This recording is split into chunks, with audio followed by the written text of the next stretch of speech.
We all talk about creating student leaders, but what if our traditional training is actually creating followers instead? Today, we're going to dive into a pretty fundamental shift, moving from the idea of a leader to that of a facilitator. And trust me, it's a change that doesn't just help one student, it can strategically lift up an entire school. So, I want you to ask yourself this. Is your student leadership program teaching students how to manage tasks, or is it teaching them how to empower people? Because that difference, well, it's everything. It's what separates a program that's stuck in the past from one that's really ready for the challenges of tomorrow. And this, right here, this visual, it just says it all, doesn't it? On the left, you've got the classic taskmaster. It's top-down, it's telling people what to do, and yeah, it creates followers. But look to the right. That's the facilitator. They're not on top, they're in the middle of the circle, empowering the group to find its own way forward. It's a total shift from control to genuine empowerment. Okay, so here's our game plan for this explainer. We're going to start with that core concept, what it even means to be a facilitator. Then we'll break down 4 huge benefits: professionalizing your student government, scaling character through mentorship, turning student ideas into real action, and finally, creating the absolute best ambassadors your school could ever have. So what is a facilitator, really? Well, it's a student who doesn't just have all the answers. Instead, they know how to ask the right questions. They're trained to guide a group to discover its own solutions. So this isn't about one person's vision. It's about unlocking the genius of the entire team. All right, first big benefit, professionalizing student governance. Let's look at how this kind of training builds a framework for success that actually lasts long after the students have graduated. And check this out. It's a total win-win. For the school, you finally get a standardized professional system. You can say goodbye to that chaos of reinventing the wheel every single year. But for the students, oh man, the impact is huge. They're not just organizing events anymore. They're leading movements. And that's because they're backed up by a manual with clear professional protocols for almost any situation.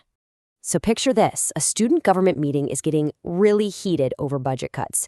Instead of descending into chaos, the president calmly uses a specific protocol they've been trained on.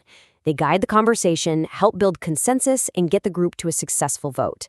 That is a real-world professional skill, creating order right out of conflict. Okay, next up, scaling character. This is where the training gets incredibly powerful. It works through something called the Values Mentor program, which taps into peer-to-peer connection to make a massive impact. Here's the brilliant strategy behind this. Who's a younger student more likely to listen to about values? A teacher or a cool, older student they look up to? It's a complete game changer for the school's culture. But just as important, the mentors themselves are developing seriously high-level skills: emotional intelligence, communication, public speaking, the stuff that's really going to prepare them for university and beyond. And think about how this plays out in the real world. A mentor sees a cyberbullying issue. Now, instead of just running to a teacher, they facilitate a structured conversation.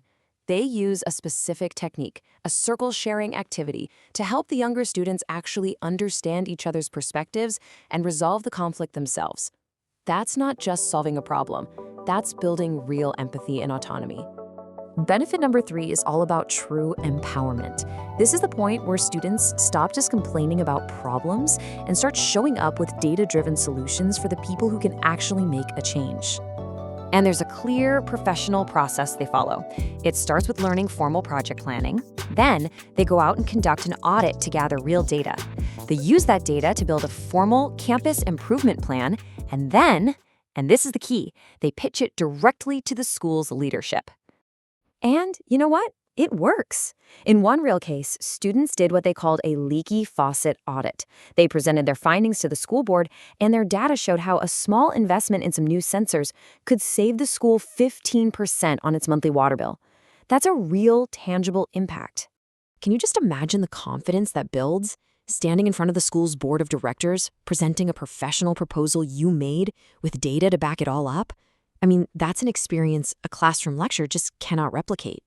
It gives them a true seat at the table. And finally, let's talk about the school's brand. Because when you train student facilitators, you're not just building leaders. You are creating your most authentic, most powerful ambassadors. Look, parents today aren't just looking at test scores. They're looking for proof of character, for real-world skills. This program is that proof. It transforms your students into incredible storytellers, where their own personal journey becomes the most powerful testament to your school's real value. Imagine this at your next open house. Instead of another PowerPoint, a student facilitator gets up and leads the visiting parents through a live problem-solving demo. Now that showcases your school's commitment to empowerment in a way no brochure ever could. It's dynamic, it's real, and it is totally unforgettable. So, if you take just one thing away from this, let it be this concept, the multiplier effect. This is the central idea. It's the core value that captures this entire philosophy. Just think about this for a second. Train a student to lead, you help one person. Train them to facilitate, you empower every person they touch. That's the whole difference right there. One path helps an individual, the other creates this incredible ripple effect, lifting up every single person that student works with. So the final question really isn't just who your next leaders will be, but what kind of leaders are you going to build? Will they be taskmasters or will they be facilitators? Will they create followers or will they empower a whole new generation of leaders? The choice and the opportunity is yours.